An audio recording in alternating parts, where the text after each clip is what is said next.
Hey there guys, this is Sam and Justin at the Survival Review, and today is October 1st. Oh yeah. Which means we are going to be getting to our annual Halloween reviews that we do every year.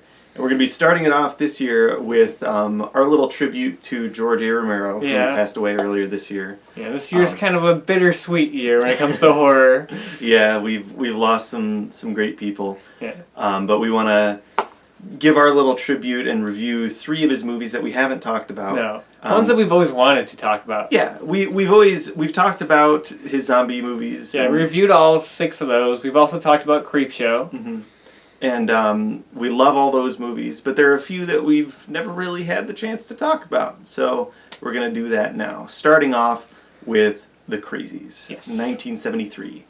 This movie, it's a surprising movie to me because I'd actually seen the remake before I saw the original. And I've seen things about this movie over the years and kind of thought, oh, it looks decent enough. And after I finally watched it, I really, really enjoyed this movie. It's very good. Yes. The plot of the movie revolves around this small town, and basically there's this bug going around. There's this some kind of virus. Basically a government plane crashed in that town carrying the virus, which was just this test virus that scientists were working on. And this virus, which is nicknamed Trixie, it makes people just go crazy, basically, and there's no cure for it. Yeah, so either the people will be like wandering around all disoriented and delusional and acting weird, or they'll start killing people. Yeah. And it's a pretty scary concept. And then the military comes in and quarantines the entire town. Mm-hmm. So you do follow these military leaders and everything, just trying to grab a hold of all of this, trying to work with the scientists to help develop the virus, to find an antidote, to find somebody who's immune to it.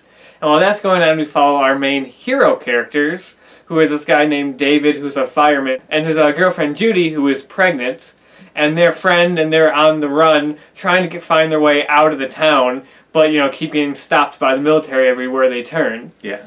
And all while this is going on, the military is just trying to figure out a way to contain all this. Yeah. And wondering, well, I mean, this has been here for several days. Is it possible somebody just came into town and left and it's already out of this town?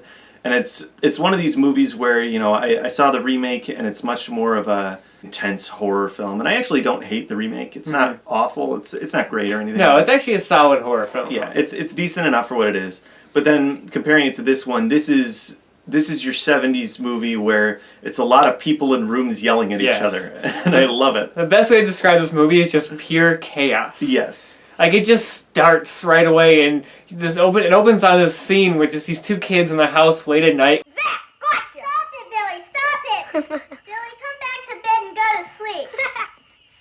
And then all of a sudden they see their father, who's just going nuts and just destroying shelves with a crowbar and just going crazy. And they go to, like, wake up their mom, and their mom is dead, just, like, stabbed to death. All of a sudden the dad sets the house on fire with the kids inside. Yeah.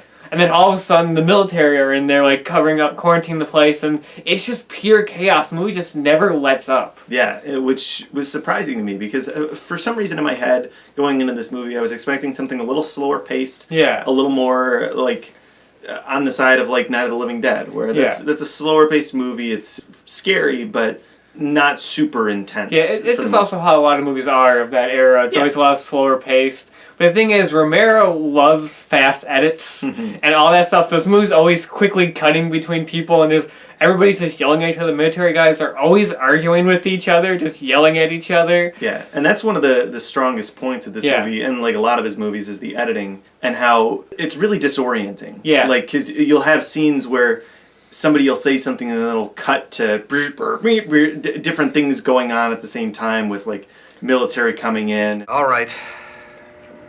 Get me the president. We'll recommend that he instruct SAC to send a plane. It's just chaos. Yeah, it is. It's pure chaos.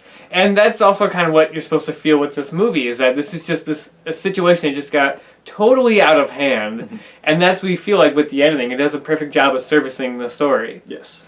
What's really interesting about this movie is that this movie feels like the precursor to Dawn of the Dead, even though there is a movie that came out in the middle of that, Martin, which we'll get to later.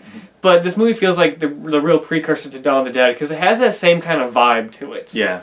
It has that like giant cast and a lot of extras in this movie, a lot of people, that kind of chaos vibe like the opening scene of Dawn of the Dead. And it has that feel, that George Romero like 70s feel to it. Yeah. Which is great. It adds to it. It works perfectly to set up this kind of tense environment. We haven't got the room here to handle. They're clearing the infirmary area, sir. We'll move over there as soon as they complete disinfecting. I've heard that for the last 3 hours. Equipment and personnel are on their way. Well, why can't we call unity? There are some flaws in the movie. I don't think it's perfect. No, not by any means. But No, the main problem I think is that the main cast aren't that interesting of characters. Yeah. In fact, the only interesting characters of like the main heroes are the ones that end up going crazy. Really, but like our main characters of David and Judy are kind of bland. I yeah, guess they're just guy and gal. Yeah. Whereas like with Dawn of the Dead, I feel like you have really memorable characters there. That you think back to that movie and you think about the characters. This, you're more so thinking about the situation and the chaos and everything that's going wrong. You don't really go back and think, man, I love Judy. Yeah. She sure was great. But the characters that do stand out are the ones that end up going crazy, like the best friend character, who just, starts to just kind of break as the movie progresses. Yeah. Or even they come across this father and his daughter just from the start is not okay. Like, you could just tell from the start that something's wrong with her, and that just slowly progresses more and more, and she starts going more and more mad.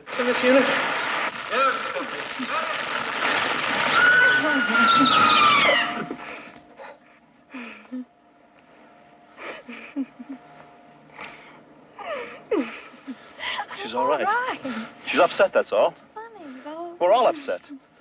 She'll be all right when we leave here. She'll be all right. And I loved all that stuff. Like, that's where the characters shine. And what's interesting is that, like, again, like what the remake did is the remake tried to make it, like, the makeup all interesting and cool, but, like, it kind of looked a little too much like zombies. The remake felt more like a zombie movie. Yeah. Whereas this, one of the big things I think is like there's a slow progression in the going crazy. That you get to see this person descending into madness. And like the remake, it's literally like they're crazy now. Yeah, what makes it interesting is that this is probably just a budget thing because this movie was low budget. They probably couldn't do makeup for all the people, but I think that adds to it because you never really tell if someone's crazy. Yeah. Not until they start acting weird. That's when you're like, okay, I think something's wrong with this person. There's no real giveaway, like they're starting to like look decrepit and stuff. Yeah. Where in the remake, it's like they just look fucked up. Yeah. You see them coming at you, and sure, it's kind of creepy, but yeah. I think there's more to be scared of when it looks like just anybody, and they're coming at you, and you can't tell. Yeah, another thing I like about this movie is that you're just thrust into the story, whereas like in the remake, it tries to set up the town and everything, which works for that movie, setting up the town and starting to the people in there. But this one, you don't know really anything about the town. You're just thrown right into it. The military's like, oh, yeah, we're at this town. And you see the main characters like running, trying to get out. You don't get a sense of what the town is. And it may sound like a problem, but I think that actually adds to it. Because then you can apply your own opinion to what the town is. It makes you think, like, what would happen if this happened in my hometown? Because it doesn't have, like, its own real identity. But I really like the idea of just being thrust into this situation. And not really having a good, clear picture of everything that's going on. And that's one of the things that works best about this movie is, like, the paranoia and just the tension of everything just going super fast. And you have to stop this disease because this can spread real easily. Yes. And I love the scientist character, the guy who actually develops the Trixie disease. He's actually the guy who was in Dawn of the Dead with the eye patch. And again, he doesn't even want to be there. He's just like... No, he's just like, oh, fuck, this is awful. I just want to get out of here. Yeah.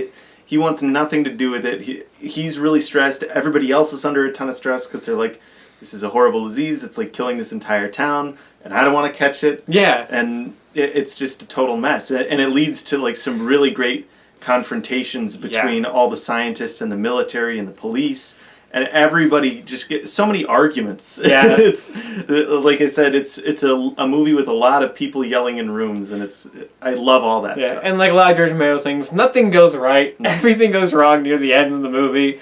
A lot of stuff with the scientist, and then he's like in the school working, trying to find a person who is immune to the disease, but that And the school area is just pure chaos, and he gets stuck in the crowd there. I love that scene. Yeah. Like the military people confuse him for just a town member. Yeah. Even though he's got a vial of the virus in his hand, and they're like shaking him, and he's like, "I have the Trixie virus."